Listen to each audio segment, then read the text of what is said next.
Should and would का क्या मतलब होता है और इनका इस्तेमाल किस तरीके से और किस कंडीशन में किया जाता है, ये आज की इस वीडियो में सीख लेते हैं।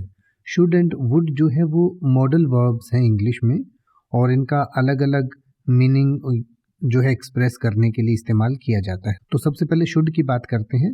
शुड का जो इस्तेमाल है वो किसी ऑब्लिगेशन या ड्यूटी को दिखाने के लिए किया जाता है, यानी कि जैसे कि आप कहें you should finish your homework before going out, यानी कि आपको बाहर जाने से पहले अपना होमवर्क जो है वो पूरा कर लेना चाहिए। तो शुड का मतलब हुआ कि आपको चाहिए, ये कर लेना चाहिए या ये हो जाना चाहिए, तो इसके लिए हम शुड कहते हैं। या फिर किसी एडवाइस के लिए या रिकमेंडेशन के लिए हम कहते हैं you should see a doctor if the pain persist, यानी कि आपको दर्द होता रहता है तो आपको ज़रूर एक डॉक्टर से मिलना चाहिए। तो कोई एडवाइस या राय देने के लिए भी हम शुड का इस्तेमाल करते हैं। या फिर किसी चीज़ की प्रोबेबिलिटी या किसी चीज़ के होने की संभावना जब होती है तो उसके लिए शुड का हम इस्तेमाल करते हैं। जैसे कि आप ये कहें it should rain later today, यानी कि आज शाम को बारिश हो सकती है। तो इस तरीके से हम शुड का इस्तेमाल कोई चीज़ चाहिए या आपको ऐसा करना चाहिए या इस चीज़ की संभावना है तो उसके लिए हम कहते हैं शुड। और वुड का इस्तेमाल जो है वो इस तरीके से आप कर सकते हैं।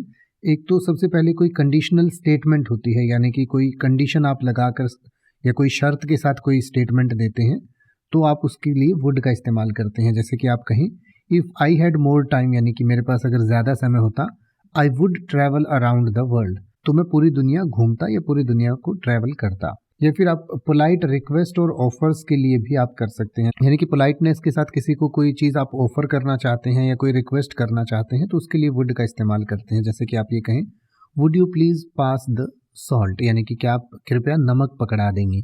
तो इस तरीके से रिक्वेस्ट करने के लिए आप इसका इस्तेमाल कर सकते हैं। या फिर आप कह सकते हैं I would be happy to help, यानी कि मुझे मदद करके खुशी होगी या मुझे मदद करने में खुशी होगी। या फिर कई बार हाइपोथेटिकल जो सिचुएशंस होती हैं उनको बताने के लिए हम वुड का इस्तेमाल करते हैं। हाइपोथेटिकल का मतलब होता है कि जो काल्पनिक हो या जो जिसमें हम किसी चीज़ की कल्पना करते हैं। जैसे कि आप कहें she would buy a car if she won the lottery, यानी कि अगर वो लॉटरी जीत जाती है तो वो कार खरीदेगी। तो ये एक हाइपोथेटिकल सिचुएशन है कि अगर उसने लॉटरी जीती तो वो कार खरीदेगी। तो इस तरीके की सिचुएशंस में भी हम वुड का इस्तेमाल करते हैं।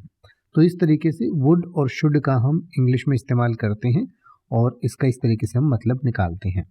अब आप ऐसे ही किसी भी वर्ड का मतलब हिंदी और इंग्लिश में YouTube पर सर्च कर सकते हैं। आपको मेरी वीडियो मिल जाएगी जिसमें आप बिना किसी फालतू बकवास के सीधा उस वर्ड का मतलब समझ पाएंगे।